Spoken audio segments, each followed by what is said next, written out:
What's up guys, it's Rogueser here and welcome to another amazing video on the channel. So for today, I'm hitting you with the updated Spright deck profile. This is a deck that recently received support indirectly through the form of a level 2 Ice Barrier card of all things. So make sure that if you do enjoy this type of content, or if you've seen one of my videos before, that you do smash that subscribe button. I hear that if you smash it right now, it will turn red for Spright Red. Leave a comment down below of what you think of this Spright build. I am very new to Sprites, but this is the build I have come up with in testing. And also, leave a like on the video and share it if you want to see more of this type of content, because this will confirm to me that you people like this. So without any further ado, let's get into the deck profile. So, starting off with the Spright monsters, we have triple Spright Blue. Spright Blue is probably your best Spright main deck monster in terms of if you control a level or rank 2 monster, you can special summon this card from your hand. You can only special summon one Spright Blue per turn this way. If this card is special summoned, you can add a Spright monster from your deck to your hand. So it's a straight up rota for the archetype. Just make sure that you do control a level or rank 2. Spright Blue and Spright Jet are different to Spright Red and Spright Carrot. Spright Red and Carrot don't include rank but include link, and people do get them mixed up all the time. But triple of the Spright Blue and also triple of the Spright Jet. I see a lot of people playing 2 Jet, and to be honest, I don't understand why. Spright is a deck that you want to have the consistency down. We will be talking about consistency percentages via the hypermetric Yugioh calculator or hypermetric calculator very quickly now after we get onto the 1-card starters. But we have triple of the Spright Jet again to increase consistency. Same summoning conditions as Spright Blue, but on special summon is going to grab you a Spright spell or trap from your deck to your hand. So those are your 2 rotas. We want to be playing them at 3. We want to be seeing them in all our hands pretty much, because this is what, with another level 2, gets our entire combos going. For the one-offs, we played the 1 Spright Carrot and the 1 Spright Red. Why am I playing 1 of each? Some people do play 2 Spright Red. That isn't incorrect. It's okay to draw them. I just have the Red and Carrot. If I need them, I'll search them, or if I already have the Blue, or if I already have the Jet, I'll use starter and summon one that's different, depending on what my hand can beat and the hand traps I want to play around with, because Spright Red can negate a monster effect and destroy if you get rid of a link or rank monster. Same for Carrot. You can negate a spell and also destroy it if you send a link or rank monster. So very nice to have these built-in negations, but I only play 1 of each. We are at 40 cards at the moment, and we want to keep the consistency high. So for the main spell card of deck, triple of the Spright starter. I see people play this at 2 for some reason. I don't understand why. The card's at 3. You play 3. This is a free special summon directly from the deck, and it's amazing. You summon Blue, summon Jet, immediately get your combos going. This is a 1-card starter out of the 10 we play, or 9 in this build, and I'll get to why we play 9. This is one of the starters that we need. We are playing 9 starters in a 40-card deck. I think that gives us around a 80% chance of seeing our 1-card starters, because remember, Sprites typically need 2 cards. You need a way to get either a level or rank 2 onto the field and your Spright Blue or Jet. But with starter, it's a 1-card combo. So we want to be maximizing on this, and trust me, the consistency, you're going to be grateful for it in big events. For the other Spright cards, we play the 1 Spright Smashers. Just if we need to banish something on the field, we have a searchable way of doing that. For example, if Mystic Mine was still a thing, we could search the Smashers early on and have that for when they activate the field spell. Or this is just mostly used to get rid of pesky floodgates, in terms of if we can summon Jet, we already have a starter, we can search a Spright Smashers, and now we have removal as well for the spell and trap cards. And we have the 1 Spright Double Cross. This combos very well with your Totally Awesome, being able to summon back your Totally Awesome to a zone a link to monster points to, and then you can use its negation again. So absolutely fantastic. Also, you can use this against your opponent's cards too, if you don't get access to the Totally Awesome, so there's extra versatility there. Moving on to the supporting engines, triple of the Nimble Beaver, as I like to call him. The Nimble Beaver, triple of him. He's a 1-card starter. As I said, on normal, he's going to special summon a level 3 or lower Nimble monster from your deck or graveyard to the field. Usually, you summon the other Nimble monster, because when the other Nimble monster is sent to grave, you're going to summon 2 beavers from the deck. But sometimes you want to summon a beaver from the grave as well, and that's perfectly fine. This is a 1-card starter, making 6 so far if you count triple of the Spright starter. We have double of the Nimble Angler. This is the one you're going to be summoning off the beaver, or with your Spright Sprint, sending him directly from the deck to the graveyard, because if this card goes from the hand or deck to the graveyard, you can special summon up to 2 level 3 or lower Nimble monsters from your deck, instantly giving you a follow-up play. After you use your Spright Sprint to send, you immediately have an Xyz like that, which is pretty cool. We play double of the Swamp Frog. I'm not crazy, guys. I would play 3 if I had 3. I only have 2 Swamp Frog right now, but I wanted to bring you guys a deck profile. Yes, I know the name Swamp Frog, but I think Swamp Frog is even better. So I would be playing 3, meaning he is a 1-card starter, because Swamp Frog could send our Mirror Mage, for example, to the graveyard. Mirror Mage can search, and boom, you can reborn Mirror Mage and have 2 level 2s on the field for 1 card. So I'm considering that a 1-card starter. Only playing 2 as I have 2. I would play 3, make the deck 41 cards. And I believe 41 cards with 10 starters is still around that 80% mark. But we have 40 cards with 9 starters, meaning, again, 80% chance of seeing the 1-card starters. We play the Mirror Mage, as this is the best target for the Swamp Frog, because it is a level 2 Aqua for some reason, meaning that we can dump the Mirror Mage from the field, from the deck to the graveyard, and search our Freezing Chains of the Ice Barrier. Now, what does Freezing Chains do? Well, when it's activated, you target a level 4 or lower Ice Barrier monster in your graveyard, and you special summon it.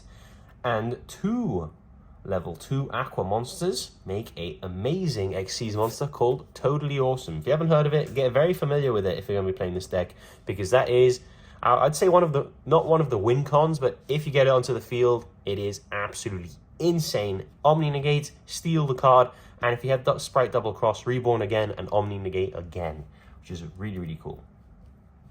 For the hand traps, we play a decent amount of them to try and stop Snake Eyes this format. We have triple of the Ash Blossom, triple of the Drolan Lockbird, triple of the Effect Veiler, and triple of the Infinite Impermanence.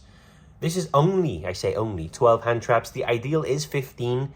I'm going to be showing you a card now that you can cut and play your 13th, 14th, and 15th copy of hand traps. I've gone for the consistency build. I want to be able to play the game more than stop my opponent from playing, because if I can stop my opponent playing with 2 to 3 hand traps but I can't play myself, my 2 to 3 hand traps were pretty much useless, because my opponent will get to go again.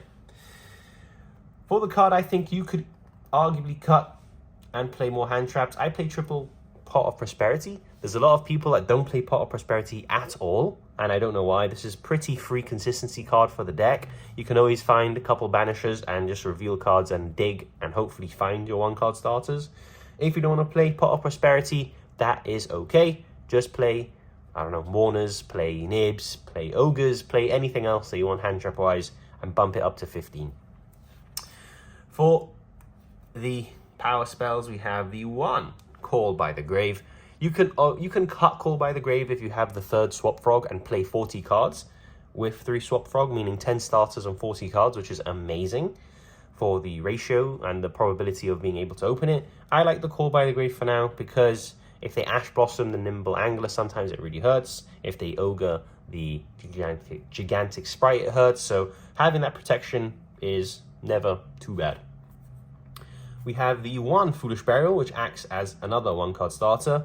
Foolish Burial, send Nimble Angler from the deck to the grave. Boom, you immediately have 2 level 2s just like that. And for the last card, we have the Angel Statue Azaroon. This is a brand new addition, thanks to the Infinite Forbidden set releasing an amazing Link 2 monster in the form of a rabbit, which can set this card directly from the deck and give you a Summon Negate, which is absolutely fantastic. You get it for free. It's brilliant. So what does it do? Well, I've sort of already told you. When it's set, you can activate it, and it's going to be able to summon itself, and then you can basically, whenever your opponent synchros, Xyzes, or Link summons, send this card to the graveyard, negate the will negate the summon, which is absolutely brilliant. And if they beat over this card, what's going to happen? Well, that monster is going to be destroyed, the one that beat over this card. So it's always going to trade favorably, and that is why we play it, and also because the Link 2 can set it directly from the deck. So very, very free indeed. So that is the main deck. That is 40 cards. As I said, play a triple swap frog if you have it, of course, and you can cut the one called by the grave, making 10 one-card starters in a 40-card deck. But for now, this is what I got. So now let's go on to the extra deck. Starting off with the extra deck, we have the 1 Link 4 Mech Knight Crusader Avramax. This is for the Tenpai matchup. What we do is with our IP Masquerena, we go into our Mech Knight Crusader Avramax, and that is pretty hard for them to out because it cannot be targeted with card effects. Also, IP Masquerena gives it the bonus effect that it cannot be destroyed by card effects either, so non-targeting removal doesn't work either. And also, they cannot target any monsters for attacks except this one. And when this card battles, you can make it gain the attack of the opponent's monster during the damage calculation only. So it's pretty sticky against a Tenpai board. If you want to be careful, if you do go against a Tenpai player, obviously that is a very, very potent OTK deck. We're going to make the Mech Knight Crusader Avramax, and we're going to sit there. We're going to be like, okay, cool, out our Crusader Avramax, please. Because essentially, if they attack it, we're going to just be like, okay, that's fine. And as soon as they make the 3k dragon, we're going to use the Avramax effect. We're going to gain its attack. It's going to out itself, and they're not going to really be able to out it. If they do the Trident Dragon combo, pop the field spell, make it 6k attack, well, that's fine because they can't pop this. And with 6k attack, when they attack it, we'll use the effect, gain 6k, and we'll out the Trident Dragon. It's very sticky for Tenpai. I put it in specifically for that deck. So it's good to have answers and not need them, then need them and not have them. We have the 1 Spright Sprint. We don't need 2 anymore. I feel that once you go through the 1 Spright Sprint and you send the 1 Nimble Angler, it's fine. It is okay. You pretty much don't need it anymore. So I only play 1. Remember, it can be used as Link material. The turn is Link Summon, but you can use it as an Xyz material for the summon of your Gigantic Spright. For another card here, I apologize for the proxy as it hasn't arrived, but this is the brand new Link 2 monster. I believe it's called Illusionist Rabbit or something like that from Infinite Forbidden. I have a QCR ordered, it just hasn't arrived yet. But essentially what it does is it takes 2 effect monsters, so it is completely generic. And when it is Link summoned, you can use the effect to set the angel statue directly from the deck to the field, which is absolutely brilliant. It cannot be used as Link material if you use this effect, which is fine. And if a continuous trap or if a monster from the spell and trap zone is summoned to the field, it's going to be able to pop 1 spell or trap on the field, which is absolutely brilliant. Love this card. I think it gave Spright an amazing boost alongside the Ice Barrier card. For the Link 2s, again, we have the SP Little Knight. This deck is a very spammy Link 2 and Xyz rank 2 deck, so why not play probably the best Link 2 to ever exist? Well, there's some pretty good ban ones, but SP is up there. It's amazing. If you don't know what it does, on the Link Summon, if this card uses a Fusion, Synchro, Xyz, or Link monster as material, you target 1 card on the field or in either graveyard, banish it. You can't attack directly when you do this, which is absolutely okay. And if your opponent activates a card or effect, quick effect, target 2 face-up monsters on the field, including a monster you control, banish them until the end phase. So amazing interruption and removal all in 1 card. We have the 1 IP Masquerena, which is hopefully going to be able to make our SP during our opponent's turn to get that cheeky banish off during their turn. Or we can go into the Avramax, and then against Tenpai, they're going to have a hard time outing that. We have the 1 Dark, the Dark Charmer Gloomy. I still think this card is relevant enough to play. Maybe you can cut it, but I think the Dark reborn something and go straight into the SP is still a very, very good move. Or if you reborn a level 2, hopefully they have a level 2 in the graveyard, Dark and level 2 can immediately go into the Gigantic Spright. Speaking of the Gigantic Sprites, here he is, 2 Gigantic Spright. What does he do? Well, he takes 2 level 2 monsters. For this card's Xyz summon, you can treat a Link 2 monster you control as a level 2, which is absolutely insane. The original attack of this card that has a Fusion, Synchro, Xyz, or Link monster is doubled, meaning it comes out with 3,200 attack if you do the first effect, which is absolutely amazing. And during the main phase, you can activate this effect. It does not detach for cost, so if they ogre you, you will not get the effect. Detach 1 material from a monster you control, and if you do special summon 1 level 2 monster from your deck. Also, neither player can special summon monsters for the rest of the turn except level, rank, Link 2 monsters. This is how you play around Nibiru, you make the gigantic Spright early, you lock both you and your opponent into not being able to summon level 2, well, monsters higher than level 2, which is amazing because Nibiru is a level 11. And you summon a level 2 body directly from the deck. It can be anything. It can be your Swap Frog, it can be your Spright Blue, it can be a Jet, it can be whatever you see fit, and you can continue comboing from there, which is absolutely amazing. Also, for the rest of the turn, you can't special summon monsters except level, rank, or link 2 monsters, but that entire deck revolves around that, so we are fine.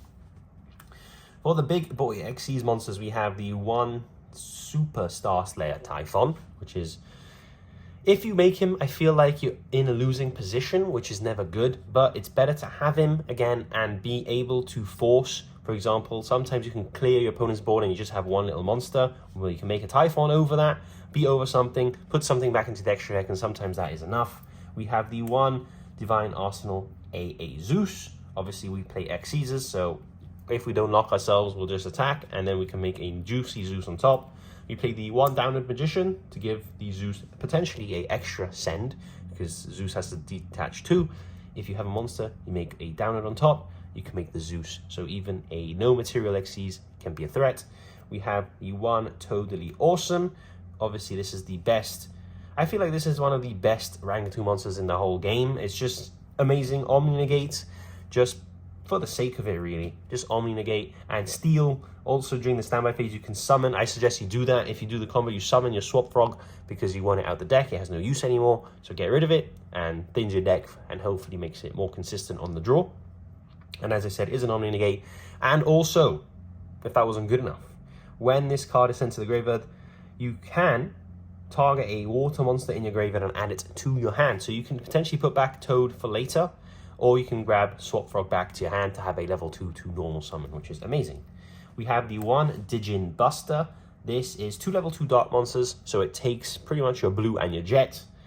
And what does it do? Well, it's a monster negate on a quick effect, and then inflict 500 damage to your opponent, which is amazing. We have the 1 Onibimaru Soul Sweeper. Again, 2 level 2 monsters, well 2+, but usually just use 2. And you can detach 1 material from this card, target 1 monster your opponent controls, banish it until the end phase. So really, really nice. Well, until your opponent's end phase, so potentially 2 turns of banishment, which is very, very useful. And then if this card in its owner's control is destroyed by opponent's card, target banish monsters up to the number of materials this card had and shuffle them into the deck.